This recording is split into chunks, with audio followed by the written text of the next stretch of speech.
Hello viewers, আসসালামু আলাইকুম। সবাই কেমন আছেন? প্রতিনিয়ত আমরা দেখতে পাচ্ছি নতুন নতুন ইউটিউবাররা ইউটিউবে আসছেন ইউটিউবিং করার জন্য। অনেকেই কিছুদিন ইউটিউবিং করেন, তারপর আবার হারিয়ে যান ইউটিউব থেকে।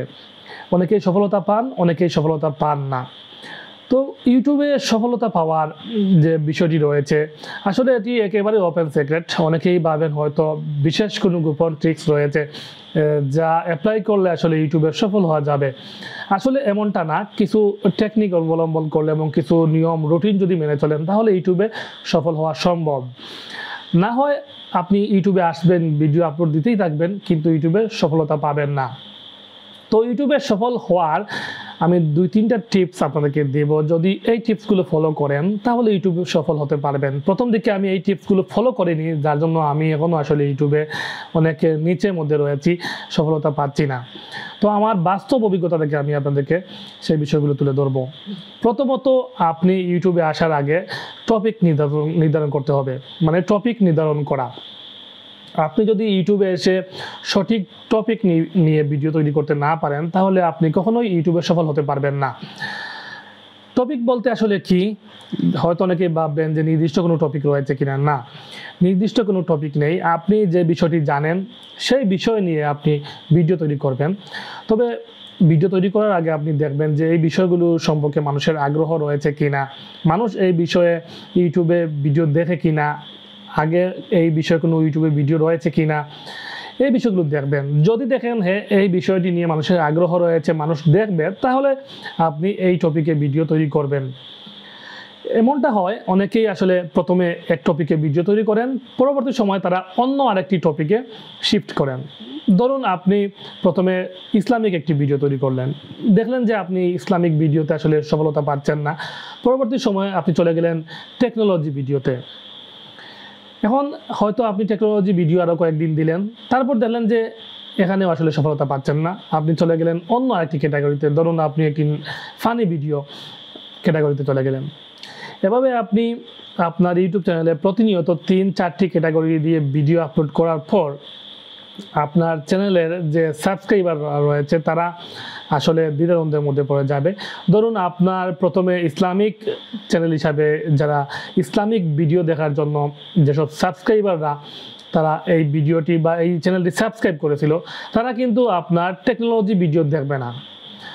অথবা আপনি যখন পরবর্তী সময়ে ফানি ভিডিও আপলোড করা শুরু করলেন, সেই টেকনোলজি সাবস্ক্রাইবাররা, ইসলামিক ভিডিওর সাবস্ক্রাইবাররা তারা কিন্তু ফানি ভিডিও দেখবে না। কারণ প্রত্যেকটা চ্যানেল মানুষ যখন আপনি নিজে যখন একজন সাবস্ক্রাইবার হবেন, তখন আপনি কিন্তু প্রত্যেকটা ক্যাটাগরির জন্য আলাদা আলাদা চ্যানেল সাবস্ক্রাইব করে রাখবেন। ফানি ভিডিওর জন্য ফানি ভিডিও চ্যানেল সাবস্ক্রাইব করবেন, টেকনোলজির জন্য technology video YouTube channel subscribe করবেন, এবং ইসলামিকের জন্য ইসলামিক চ্যানেল সাবস্ক্রাইব করবেন। কিন্তু এক চ্যানেলের মধ্যে ইসলামিক, ফানি, টেকনোলজি বা আদার্স ক্যাটাগরির ভিডিও দেখার জন্য আপনি সাবস্ক্রাইব করবেন না। আর এই ইউটিউবের একটি সিস্টেম হলো, আপনি যদি ইসলামিক চ্যানেলে ফানি ভিডিও আপলোড করেন অথবা টেকনোলজি ভিডিও আপলোড করেন, তাহলে যদি ইসলামিক ভিডিও তারা সাজেস্ট করে, তাহলে টেকনোলজি ভিডিওগুলো সাজেস্ট করবে না অন্য অন্য সাবস্ক্রাইবারের কাছে। মানে যে কোনো একটি ক্যাটাগরি নিয়ে ভিডিও তৈরি করবেন, সেই ভিডিওগুলো ইউটিউবের পক্ষ থেকে সাজেস্ট করবে অন্য অন্য সাবস্ক্রাইবার, আনসাবস্ক্রাইবারের কাছে নিয়ে পৌঁছিয়ে দেবে এবং তারা সেখান থেকে ভিডিওগুলো দেখবে। 3-4টা ক্যাটাগরি হলে ইউটিউবের যে অ্যালগরিদম আছে তারা কনফিউশনের মধ্যে পড়ে যায়, তারা আসলে কোনো ভিডিও পরবর্তী সময়ে সাজেস্ট করে না। এর জন্য টেকনোলজি বিষয়ে ভিডিও তৈরি করলে শুধুমাত্র টেকনোলজি নিয়ে কাজ করবেন, মানে যে কোনো একটি ক্যাটাগরি নিয়ে কাজ করবেন। দ্বিতীয় যে বিষয় হলো আপনার টাইম মেনটেন করা, রুটিন ফলো করা। ধরুন আপনি ইউটিউবে কাজ করছেন, আপনি প্রতিদিন যদি সন্ধ্যার সময় ভিডিও আপলোড করেন, তাহলে প্রতিদিন সন্ধ্যার সময় ভিডিও আপলোড করতে থাকবেন। আজ সন্ধ্যার সময় করলেন, কাল সকালে করলেন, পরশুদিন রাত্রে করলেন, এভাবে হবে না। প্রতি একটা টাইম মেনটেন করে প্রতি দিন বা 2 দিন পর হোক আর 3 দিন পর হোক, এটা রুটিন অনুযায়ী আপনি ভিডিও আপলোড করবেন। ধরুন আজকে একটি ভিডিও আপলোড করলেন, 1 মাস পর আরেকটি করলেন, আবার কখনো আছে সপ্তাহে 3টা আপলোড করলেন, এভাবে হবে না। আপনি প্রতি মাসে একটা করলে একটা করবেন, প্রতি সপ্তাহে একটা করলে একটা করবেন, সপ্তাহে 2টা করলে 2টা করবেন। মানে প্রথম থেকে যেভাবে শুরু করবেন কন্টিনিউ সেভাবে কাজ করে যাবেন, তাহলে আপনার ইউটিউব অ্যালগরিদম আপনার চ্যানেলকে র্যাঙ্কে নিয়ে আসবে। একটি যে বিষয়, এই বিষয়টি ফলো করবেন। সেই সাথে আরেকটি বিষয় হলো, অনেকেই সাব ফর সাব করে।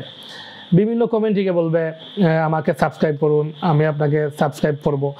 এই ধরনের কপি পেস্ট কমেন্টগুলো যখন আপনি বিভিন্ন চ্যানেলে করতে থাকবেন, একের পর এক চ্যানেলে এই কমেন্টগুলো করবেন, তখন ইউটিউব এই কমেন্টগুলোকে স্প্যাম হিসেবে ধরে।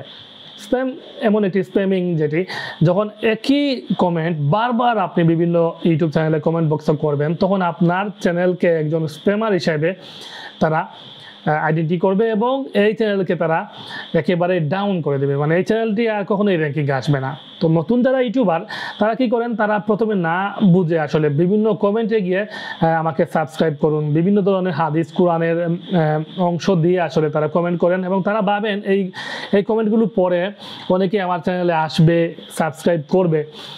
আসলে যদিও কয়েকজন আসতে পারে দেখে আপনার চ্যানেলটি দেখার জন্য, কিন্তু সাবস্ক্রাইব করবে না, যদি করেও আপনার ভিডিওগুলো দেখবে না। এভাবে আসলে সাবস্ক্রাইবার বাড়িয়েও কোনো লাভ নেই, কারণ যদি আপনার ভিডিওগুলো মানুষ না দেখে তাহলে সাবস্ক্রাইব করে আসলে কোনো লাভ নেই। যদি 1000 সাবস্ক্রাইবার হয় এবং 1000 সাবস্ক্রাইবারের মধ্যে 500 সাবস্ক্রাইবার আপনার ভিডিওগুলো দেখে, তখনই আপনার ভিডিও তৈরি করা সার্থক হবে এবং চ্যানেলটি ধীরে ধীরে গ্রো করা শুরু করবে। এই তিনটা বিষয় অবশ্যই লক্ষ্য রাখবেন। এবং সেই সাথে যে বিষয়টি হলো, আপনার অনেকেই বলবে যে আমার ভালো ক্যামেরা নেই, আমার এডিটিং ভালো না, ভিডিওগুলো মানুষ দেখছে না। আসলে এই সম্পূর্ণ বিষয়গুলো ভুয়া। আমার ডিএসএলআর ক্যামেরা, এই দেখেন কর্নার একটি ব্যাগ দেখতে পাচ্ছেন, ডিএসএলআর D700 ক্যাননের। এই ক্যামেরাটি আমি এখন রেখে বর্তমানে আমি এই ভিডিওটি একটি মোবাইল ফোন দিয়ে করছি, কারণ আমি ক্যামেরা সেট আপ করবো, লেন্স লাগাবো, মাইক্রোফোন সেট আপ করবো, এই ঝামেলার মধ্যে যেতে যাচ্ছি না। আমি শর্টকাটে আমার মোবাইলটি সামনে রাখলাম, মাইক্রোফোন সেট আপ করলাম, ভিডিও তৈরি করা শুরু করলাম। আমার জন্য সহজ এটি, এজন্য আমি ক্যামেরা রেখেও কিন্তু মোবাইল দিয়ে ভিডিও করছি। এবং অনেক বড় বড় ইউটিউবাররা কিন্তু তারা এখনও মোবাইল ফোন দিয়ে ইউটিউবিং করেন, এভাবেই তারা চালিয়ে যাচ্ছেন। তো মূল বিষয় হলো, আপনি যে ইউটিউবিং করতে হলে আপনাকে ভালো ক্যামেরার প্রয়োজন, ভালো স্ট্যান্ডের প্রয়োজন, ভালো স্টুডিওর প্রয়োজন। আসলে এসব কোনো কিছুই না। যদি আপনার টপিক ভালো হয়, আপনি মানুষকে বোঝাতে পারেন, মানুষের কাছে আপনার ভিডিও পৌঁছে মানুষ দেখে উপকৃত হয়, তাহলে দেখবেন আপনার চ্যানেলটি এমনিই সাবস্ক্রাইবার বাড়বে, ভিউ হবে এবং সেখান থেকে ইনকাম করতে পারবেন। আরেকটি বিষয় হলো, কখনোই নিজের ভিডিও নিজে দেখবেন না। একবার দুইবার দেখতে পারবেন, আপনি ভিডিওটা কেমন হলো দেখার জন্য দেখতে পারেন, কিন্তু বারবার অনেকেই ভিউজ বাড়ানোর জন্য নিজের ভিডিও বারবার দেখতে থাকে। একটি বিষয় বলে যে নিজের ভিডিও নিজে দেখলে ভিউজ তো বাড়েই না, সেই সাথে আপনার চ্যানেলটি ডাউন হয়ে যাবে।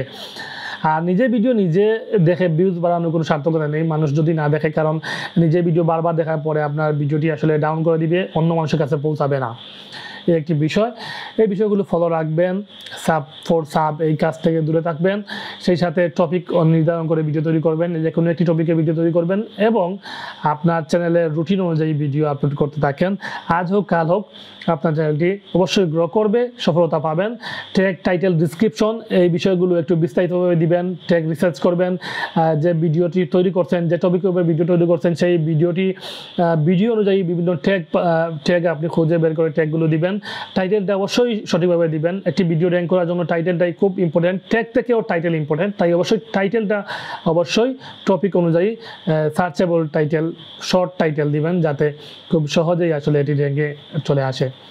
তো এই ছিল মূলত আজকের এই ভিডিও।